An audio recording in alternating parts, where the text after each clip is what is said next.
Hey there, StarCraft fans! It's Falcon Paladin coming at ya with yet another edition of StarCraft 2 Legacy of the Void. Today, it's going to be a match between Stats and Reynor from Homestory Cup.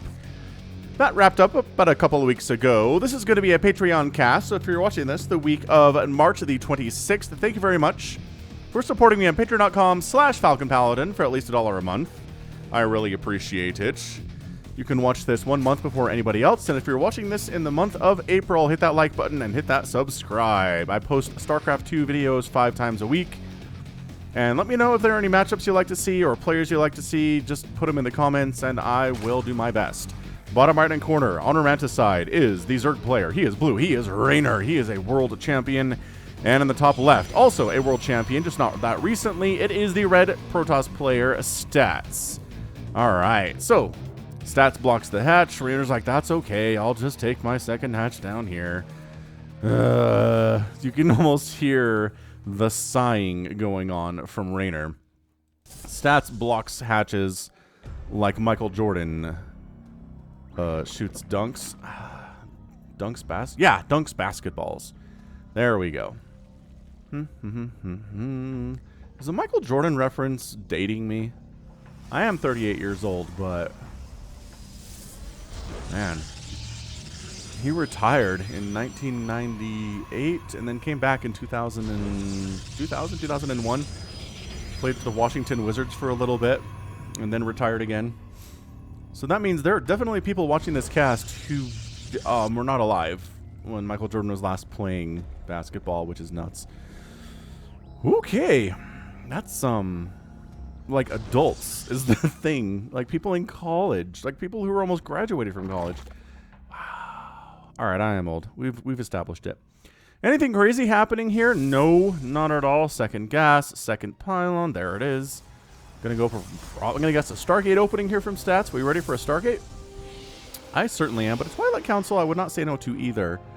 He's pretty good with a resonating glaive of depths, and it is a Stargate. All right. So that's fine. Reynor on the other side of it is going to go for a third base. That's what this probe is here for. The probe is like, all right, my job right now is to make sure that third base goes down or how many lings pop out. Actually, I'm going to leave before the third base goes down because I value my life, apparently. That's very interesting. So third base at about 238. Nothing too crazy there from Reynor either. Spreading that creep to connect the bases. It does make it a little bit harder to connect the bases with creep when your third base is your natural base, but hey, I haven't really seen it kill a Zerg player to this point yet, so I think we're okay. I think we're doing just fine. Just fine. Stats.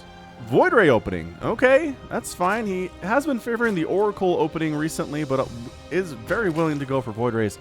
I did cast a best of 7 between Rogue and Stats as part of a Trovo, which is a streaming service, a Trovo StarCraft tournament called the Laughing Falcon Invitational. If you're interested in watching me cast a live StarCraft 2 with players like Rogue and Stats, which I'm not entirely sure why you wouldn't want to see me do that, I'll put a link in the description to the Trovo site where you can see me. It's just like Twitch, just like YouTube live streaming, and anyway. Alright, so gonna take a quick third base here. Just checking to make sure everything is kosher. And there it is. There's your third base. Anything crazy? I don't know. Like, Stats just has a plan. Like, here's the thing about Stats. He will get a very scary mid-game army up, right? He will definitely go for everything. Storm, Archons, Colossus, Disruptors. Whatever you need to defeat a Zerg player. And then when the Zerg player is busy dealing with all that stuff, Stats will somehow sneak out a giant scary Skytoss army and murder you before you're ready for it. He's done it to Serral. He's done it to Reynor before. He's done it to Rogue before. Like, he is crushing nerds. Crushing Zergs in particular. And we'll see if he does it here today. I'm not entirely sure. That is a second Void Ray on the way and a second Stargate too. There's a second Stargate. So second Stargate coming up. This is interesting. So this could be a Void Ray harass style build, right? Where you make 5 or 6 Void Rays and then you just kind of float around the edges of the third base of the Zerg player. Maybe pick off an extractor. Maybe kill a queen. Maybe you can get a hatchery if the defense isn't quite ample enough. And then you really put the Zerg player behind and they hate their lives, and then they lose. So, oh, Twilight Council, though. Yeah, this is what I'm talking about. Twilight Council, is he... it's another Void. Is he doing Void Ray Adept? Void Ray Adept is a surprisingly really good strategy against Zergs. I haven't seen one recently in Homestory Cup or on the channel from games that I've cast. But I will tell you, it's really, really good. Again, if the Zerg player is not quite prepared for it, which I know that probably designates and probably describes like a billion different strategies that you can do this against Zerg and win if they're not ready for it. Yes, obviously, thank you, Captain Obvious Falcon Paladin, but basically what happens here is that the Adepts are really good against Hydralisks, and then the Void Rays are super good against things like, I don't know, Roaches, for example. Queens are a bit of a problem in the situation because Adepts are not good against Queens. Void Rays are not good against Queens, but you generally don't have enough Queens to make it really a problem. We're going for Charge, though. We're going for Charge. Additional gateways coming up. So Charge Lot Void Ray is actually pretty good, too. Charge Lot's really good against Queens. And then the Voiders are good against Roaches. Oh, that's even better. Okay, I like this a lot more now. That's another option. I guess Zealot Void Ray is definitely another option. Do we have... I mean... What is the vision here, Reynor? He doesn't have vision on that second Stargate. I don't think he knows how many Void Rays there are. Ooh, this is moderately dicey. We are getting a Fleet Beacon. Did that just finish? Fleet Beacon is... Temple Archives is done. Did I see a Fleet Beacon, or am I hallucinating? Structures. Maybe it was just a shield battery, and I was like, oh, it's an early Fleet Beacon. Zerglings at the third base. This is beautiful Sim City from stats, though. Oh, it's a free Immortal, and the Void Rays have to reveal themselves to try to save this guy. Oh, they killed him. He almost got recalled out, but not quite. Now you see the Void Ray count. 15 Mutas in production. Okay. I like this. I actually really like this. I think Mutas trade pretty darn well against Void Rays, especially because they're not light. Or sorry, they're not armored. They are light. So Void Rays never do their full damage and never do their bonus damage against them, right? And that's pretty much it. Also, they're really good against Immortals and Zealots. So, I like the mass, kind of a Mutaling here. I kind of love this out of Reynor, to be honest with you. So let's go. Muta's cruising on out. Hydralisk 10, Baneling Nest coming in here from Reynor on the follow-up. Storm is about 50% complete for stats. Will not be available for any of the upcoming situations he's going to find himself in, where Mutalisks are dive bombing into his natural base. So, goodbye cannon. Like, just 3 swipes, basically, for all these Mutas. Probes getting massacred as well. Dude, that pylon would be a good one to snipe. Are they? They're worried about the High Templar, so they are just flying on in. Another cannon, huh? One cannon seems not ample against this many Mutalisks. Meanwhile, oh, Zerglings are crushing the Immortals. Oh my gosh, the Zealots with shield batteries are scary, so they're not going to engage there. Now the Void Rays are here. The Mutas, that's the other thing. Mutas are fast. They are faster than Void Rays are. Void Rays are really fast, though. Lings, oh, Lings got in. 18 probes have been killed, 19 probes, 20 probes have been killed, and Reynor is the winner of game number 1 of our sneaky twofer. Wow, that was excellent. That was super duper well done by Reynor. I think he read what was going on. He saw the number of Void Rays, decided to go for just a bunch of Mutalisks, ended up losing one of them. Dude, the resources lost is, yeah, 3,200 to 1,500. That's double. Stats double the resources lost against a Zerg player. That's never going to win you the game at all. That was amazing. And then the Ling Flood catching the Immortals. Oh, those guys going down. Army supply at the end of the game was 94 to 48. Reynor's happily sitting on 4 bases, getting a 5th base, and stats can't even hold on to 3 bases here, as he's got Mutalisks pecking at his 3rd base when everybody comes up to deal with him inside the main. He's abusing the fact that High Templar can't fly. It's very nice. That's a great win. So let's move into game number 2 between these two players in our sneaky twofer, and we will return shortly. Game 2 of our sneaky twofer is here on Submarine. Bottom right, Reynor. Top left, it is stats. That was really well played by Reynor. He scouted the Void Rays, made a lot of Mutalisks and Zerglings, and took advantage of the fact that there were no Phoenix or Archons or Storm. So, Stats is going to block the hatch in Retribution. Okay, not in Retribution. He just does it every single time. Woo!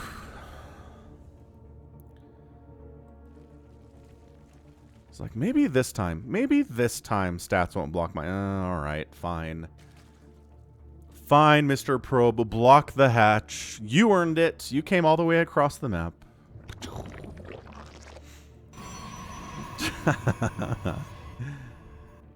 Alright. So again, if you want to catch me casting live StarCraft 2, you need to bookmark the Trovo site in Africa.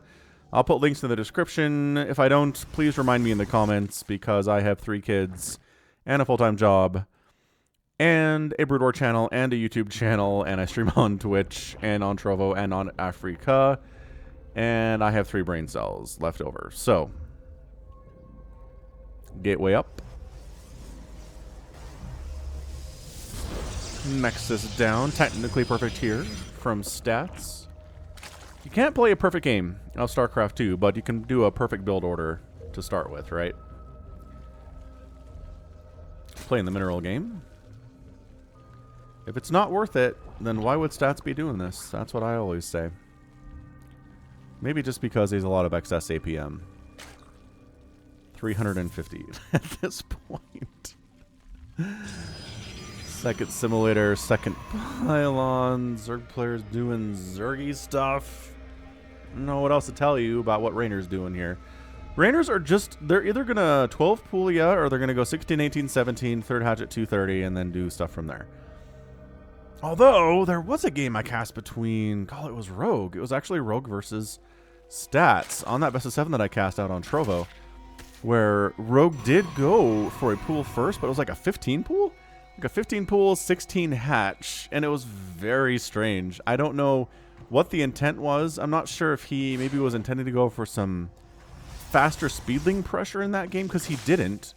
He's known to do that. Like, he's done that before, but not in this game. He just went macro from there. I'm not sure if he was intending on going speedlings, and then he just scouted something, he didn't like what he saw, so he just went back to being macro. But anyhow, Stargate coming up from Stats. Second Adept in production. Third hatch on the way. Everything is nice and safe and neat here on Submarine.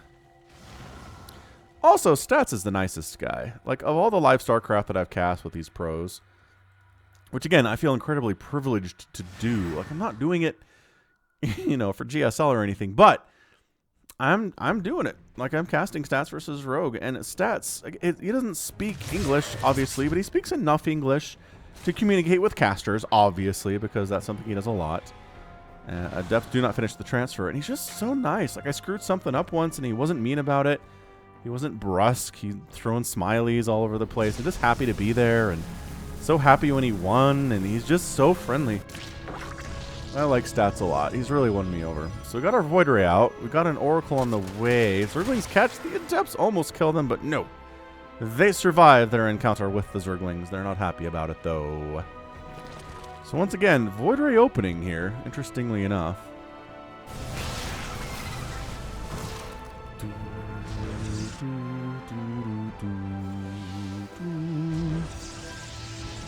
The nice thing about the Stargate is you can do whatever you want with this. You can make a Phoenix, you can make multiple Oracles, you can go multiple Void Rays, it could be used to make Carriers and Tempest later. It's just, Stargate is maybe the best building, the best unit production structure for Protoss right now. I mean, obviously, like, Warp Gates are super good, especially with a really fast build time. But it just feels like Stargate style stuff is very, very nice for Protoss at the moment. Again, Aaron, Whirlwind, very happy about this. The story of Aaron is one day he messaged me on Discord just bummed about the state of Protoss, especially in PvZ, and he just had all these ideas so that SkyToss would be super viable, and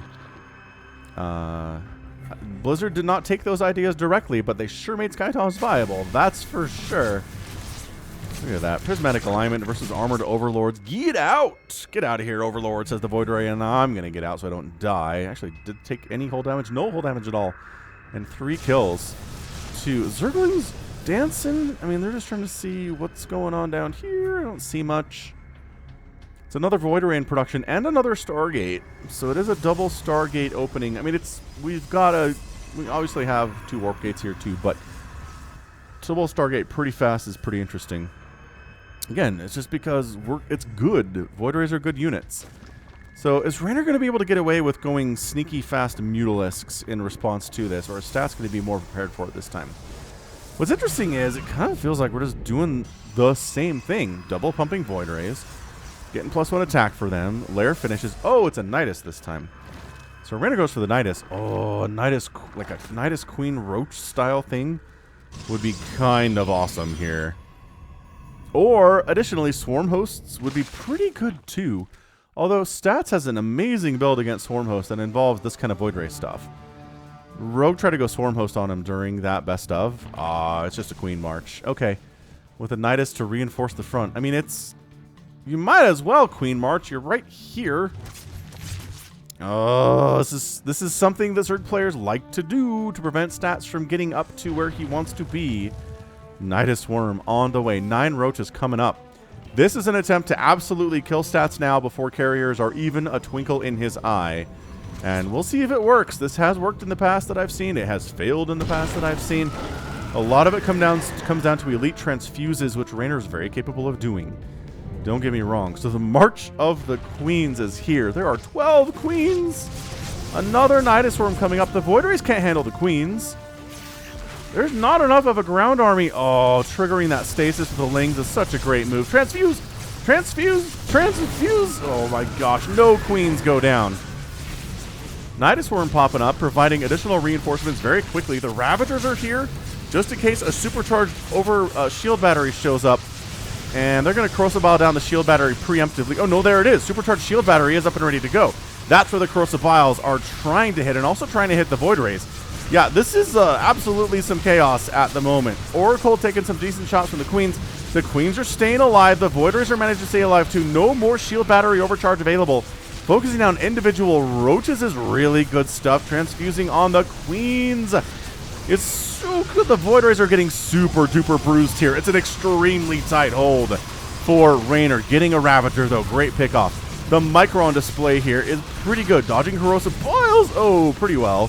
Another Void Ray comes in. He's like, well, that's what my tech is. I'm not sure what else to do here other than do that. This is amazing out of Reynor.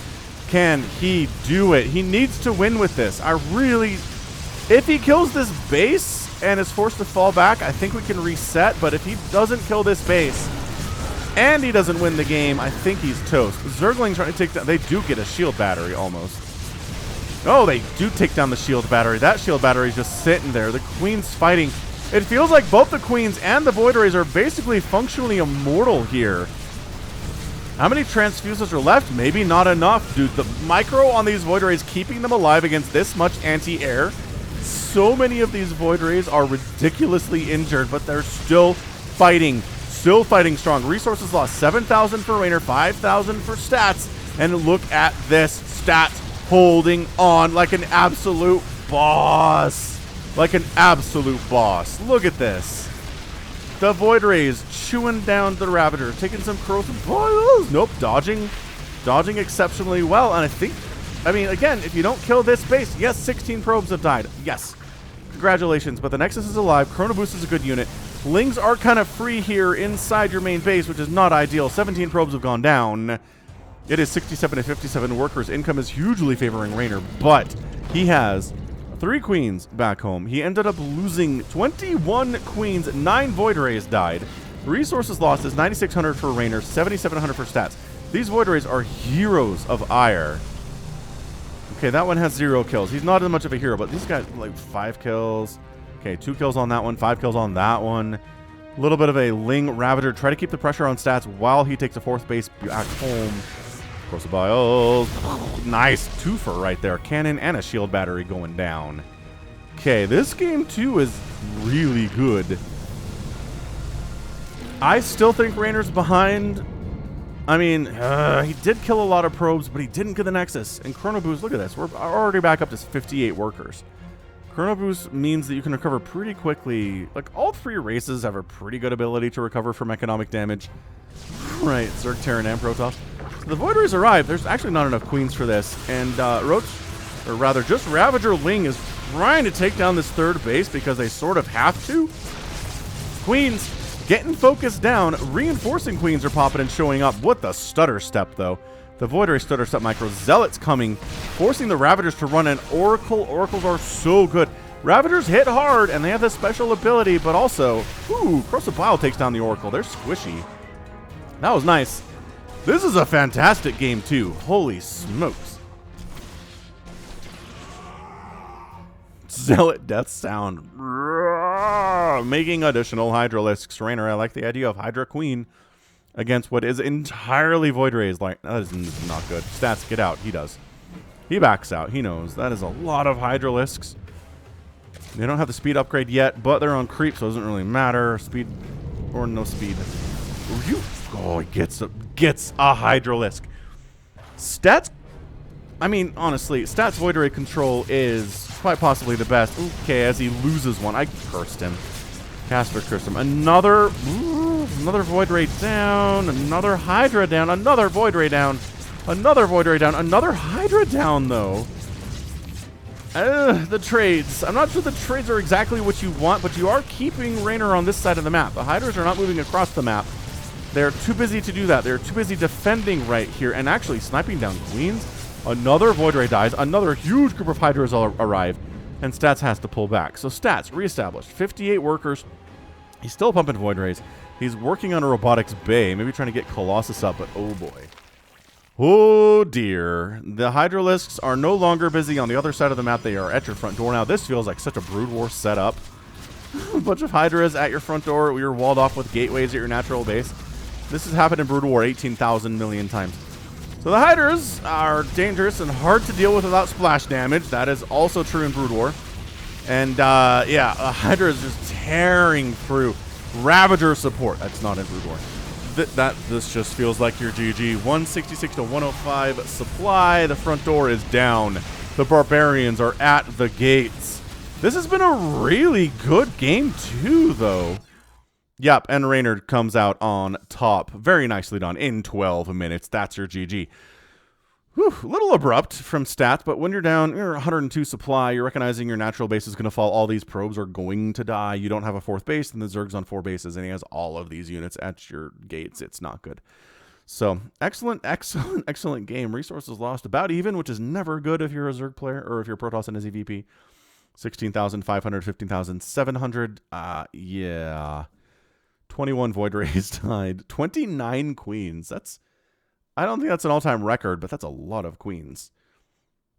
Crikey. 21 Hydras went down, but there were still 20 on the field at the end of the game. I mean, Stats Army was entirely 10 Zealots and 4 Void Rays. So, not going to hold. Really no splash damage. He was going for Disruptors or Storm, or Colossus, rather, because he had... It was Disruptor. He just started Disruptor production, but it was too late. He tried to keep the Hydras on the other side of the map as long as he could. Couldn't pull it off, tragically. All right. All right, very good. So that's going to be it for me today. This has been Falcon Paladin coming at ya with yet another edition of StarCraft 2 Legacy of the Void and a Patreon cast. Go ahead, hit that like button, hit that subscribe if you like what you saw and what you heard today. You can also catch me on Twitter, Facebook, Patreon, and Twitch, all at /Falcon Paladin. And until next time, as always, thank you so much for watching, and you take care of yourself.